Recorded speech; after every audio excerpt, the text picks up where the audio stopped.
Picture this: the blinding lights of Dallas Stadium, a World Cup semifinal. On one side, the most feared attacking frontline on the planet, led by a generational icon in Kylian Mbappé. On the other, the reigning kings of Europe, a Spanish side playing with the cold, calculated precision of a grandmaster. The world expected a fireworks display, a chaotic, high-speed collision of football titans. Instead, what we witnessed was a tactical execution so clinical, so remorseless, it felt less like a football match and more like a 90-minute claustrophobic trap. By the time the final whistle blew, Spain had not just beaten France 2-0, they had completely broken them. They held the mighty Les Bleus to a staggering, almost humiliating 0.3 expected goals.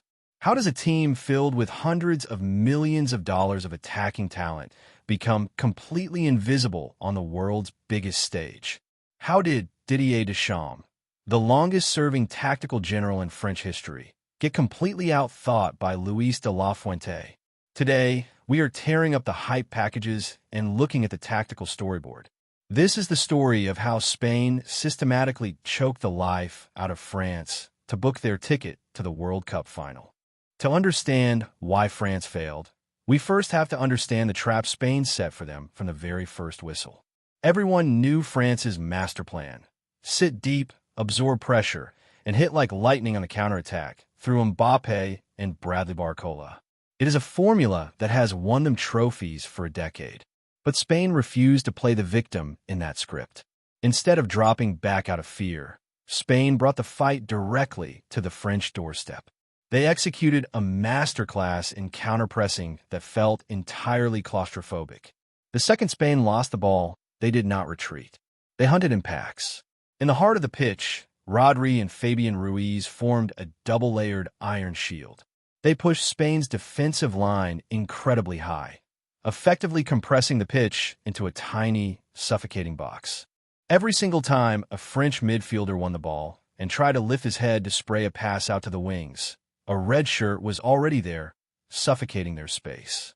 Alex Baena and Dani Olmo ran themselves into the ground, cutting off the passing lanes into the half spaces. France's midfield tried and could not breathe, let alone create. Spain's intensity did not just stop the French attack.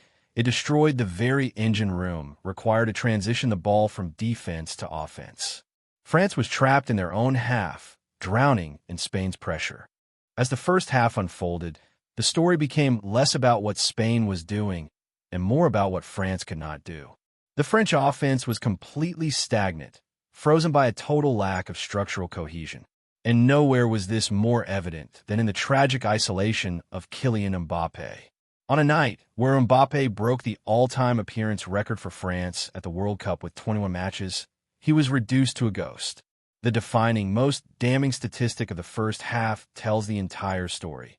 Mbappé was caught offside 2 times, but registered only a single, solitary touch inside the Spanish penalty box. The most lethal forward in the world had been turned into a spectator. This was a triumph of Spanish positional geometry. Pedro Porro, Spain's right back, played the game of his life. He knew exactly what Mbappé wanted to do: receive the ball wide, isolate his marker, and cut inside on his lethal right foot. So, Porro gave him no space out wide. He aggressively forced Mbappé inward, funneling him directly into a waiting wall of traffic consisting of Aymeric Laporte and Robin Lenormand. Because Lucas Digne was pinned back trying to deal with Lamine Yamal, Mbappé had absolutely no overlapping support. He was an island.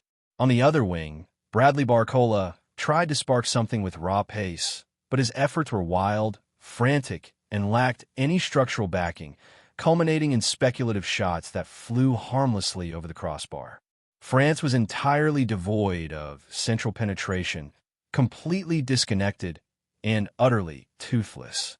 While France starved, Spain cooked. And their primary kitchen was the right flank, operated by the terrifying gravity of 17-year-old sensation Lamine Yamal. Spain played a brilliant game of chess, using a classic overload-to-isolate strategy. They would slowly, patiently pass the ball on the left wing through Marc Cucurella, dragging the entire French defensive block across the grass. Then, in the blink of an eye, they would execute a sweeping switch of play, leaving Yamal isolated one-on-one with a scrambling Lucas Digne. In the 22nd minute, this structural tension finally snapped. Yamal collected the ball, danced inside, and completely panicked the French backline. Digne, utterly disorientated and desperate to clear his lines, kicked right through the back of the teenage winger inside the area. Penalty. Up stepped Mikel Oyarzabal, the undisputed statistical monster of this Spanish era. Since the start of 2025, Oyarzabal has been involved in 24 goals across 19 games for his country. With total composure, he drilled his 5th goal of this World Cup tournament into the right corner, leaving Mike Maignan helpless. The goal did not just change the scoreboard, it broke France psychologically. History has shown us that France simply cannot recover when trailing at halftime in a World Cup, a miserable record that now stands at 12 losses and just 1 draw. With the lead secured, Spain dialed back the chaos and entered cruise control, suffocating the game with long, rhythm killing. If the first half was a slow strangulation, the opening stages of the second half provided the explosive knockout blow. A desperate Didier Deschamps ordered his team forward, demanding a higher press to disrupt Spain's build-up. But against a team as technically gifted as Spain, dynamic pressing without synchronization is suicide. It opened up the exact vertical corridors that Dani, Olmo, and Pedro Porro were waiting to exploit. In the 58th minute, Spain painted their masterpiece. Porro surged forward from right back, feeding a sharp pass into Dani Olmo, who was hovering like a pocket picker in the right half space. Olmo, who now shares the historic record for the most major tournament assists for Spain with Cesc Fabregas at 8 assists, delivered a breathtaking one-touch return pass. It was a flawless third-man run.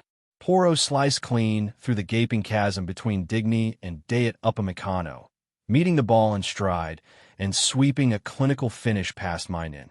2-0. The French defense completely unraveled. Communication vanished. Upamecano failed to track the run, and the midfield double pivot failed to drop and plug the hole. Spain almost made it 3 just minutes later when Yamal curled a beauty into the net, only to be denied by the narrowest of offside flags. France tried to throw late punches, but Spain's defensive discipline was an iron wall. Cucurella produced a heroic block to deny Mbappé, and even when Unai Simon made a rare mistake outside his box, he recovered instantly to deny Desire Dewey. Spain simply closed the book. When the final whistle echoed through the stadium, it did not just signal the end of a match. It signaled the dawn of a new era. This marks Spain's 3rd consecutive tournament knockout victory over France.